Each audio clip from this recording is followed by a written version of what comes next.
संसद के शीतकालीन सत्र में लोकसभा में जम्मू कश्मीर से जुड़े 2 बिल पास हो चुके हैं। केंद्रीय गृह मंत्री अमित शाह का बिल पर जवाब देने के बाद बुधवार को ये दोनों बिल लोकसभा से पास हुए। वहीं अब राज्यसभा में इन बिलों पर चर्चा होगी। लेकिन जम्मू कश्मीर को लेकर लाए गए इन बिलों ने फिर से धारा 370 हटाने और पीओके के मुद्दे को हवा दे दी है। एक तरफ जहां बिल पर चर्चा करते हुए अमित शाह ने कांग्रेस पर जमकर निशाना साधा, तो वहीं उन्होंने पीओके को भारत का हिस्सा बताया और पूर्व प्रधानमंत्री जवाहरलाल नेहरू की गलतियों के बारे में भी जिक्र किया। कहा कि उनकी गलतियां थी, जिस पर अब सियासी घमासान शुरू हो चुका है। कांग्रेस की तरफ से बीजेपी पर जमकर वार किए जा रहे हैं, तो वहीं विपक्ष के नेता जम्मू कश्मीर में चुनाव करवाने की मांग कर रहे हैं। गृह मंत्री अमित शाह के पीओके वाले बयान पर नेशनल कॉन्फ्रेंस अध्यक्ष फारूक अब्दुल्ला ने कहा कि सवाल है कि पहले चुनाव हो। उन्होंने कहा था कि वो तारीख बताएंगे, लेकिन अभी भाषण खत्म होने के बाद उन्होंने कोई तारीख नहीं बताई। हमारी मांग है कि चुनाव होने चाहिए। वहीं शिवसेना उद्धव ठाकरे गुट की सांसद प्रियंका चतुर्वेदी ने कहा कि बीजेपी इतिहास को कोसकर ही इन्होंने बहुमत वाली सरकार बनाई है। बीजेपी अब तक जवाब नहीं दे रही, जम्मू कश्मीर में चुनाव क्यों नहीं हो रहे। सवाल है पहले इलेक्शन तो करें। इलेक्शन का कल वो कह रहे थे कि डेट देंगे, मगर जब स्पीच खत्म हुई उन्होंने कोई डेट नहीं दी है। अफसोस है इस बात का। क्या डिमांड है कि इलेक्शन होना चाहिए। हमारी डिमांड ये इलेक्शन होना चाहिए। देखिए, मैं बार बार यही कहूंगी, 75 साल पहले के इतिहास निकालकर और पंडित जवाहरलाल नेहरू को कोस कर आज भारतीय जनता पार्टी ने बहुमत वाली सरकार बनाई है। जब बहुमत वाली सरकार बनी थी और धारा 370 हटाई गई थी, कहा था उन्होंने इतिहास रचा है।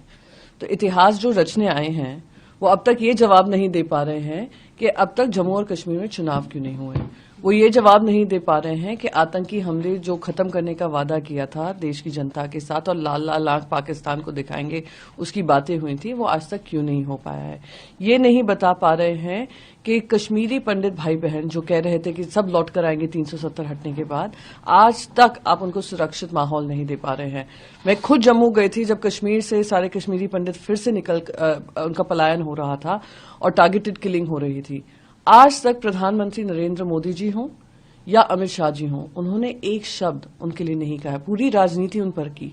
तो दूसरे के गिरेबान में झांकने से पहले, इतिहास को कोसने से पहले, खुद के गिरेबान में झांके कि खुद का क्या कंट्रीब्यूशन जम्मू और कश्मीर को लेकर।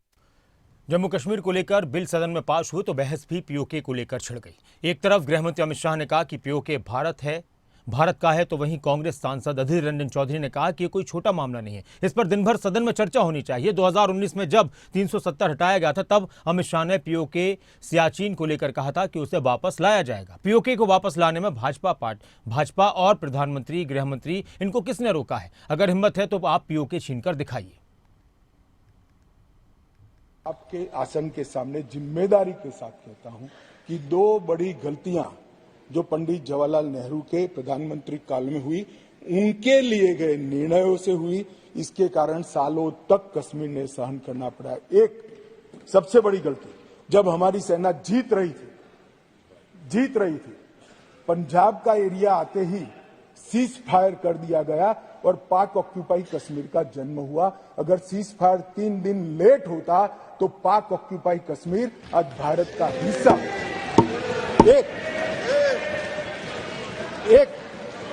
ये चर्चा में करेंगे उस दिन, बैठ जाओ।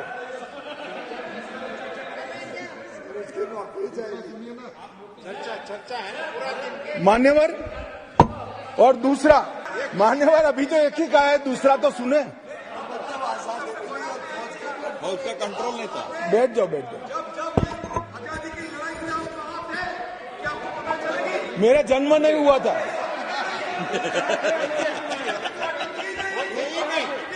मान्यवर, एक ही गलती बताने से इतना तिल मिला गया। नहीं, मैंने हटा दिया। मैं तो सिर्फ नहीं, ऐसा नहीं है। मैं सिर्फ 2 ही बताना चाहता हूं।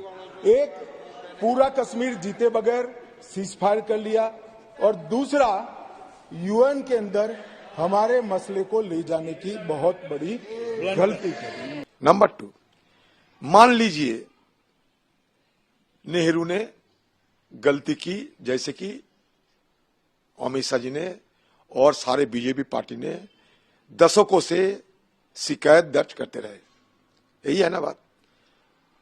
तो मुझे कहने का मतलब, सदन के अंदर 2019 साल में जब 370 को खारिज किए गए थे, उस समय अमित शाह जी ने पीओके, सियाचिन सब कश्मीर का हिस्सा है, वो हिस्सा वापस लाएंगे, ये कहते थे। मोदी जी की 10 साल हो गए, अटल बिहारी वाजपेयी के जमाने में भी 6 साल गुजर चुके हैं। तो उनको मतलब बीजेपी पार्टी को किसने रोका? हिंदुस्तान में तो 2 बहादुर है, मोदी जी और अमित शाह जी। दोनों बहादुर को किसने रोका कि भाई पीओके तुम अपने कब्जे में लाया करो? कम से कम पीओके से एक सेब भी तो लाके दिखाओ कि हां हमने करके दिखाए। और इसके चलते मैं ये भी कहना चाहते हैं, आज पीओके की सीने चीरकर चाइना पाकिस्तान इकोनॉमिक कॉरिडोर बन रहे हैं। तो ये चाइना इकोनॉमिक कॉरिडोर जब पीओके के चीर कर बन रहे हैं, तो मोदी जी अमित शाह भी क्यों म्यू म्यू कर रहे हैं?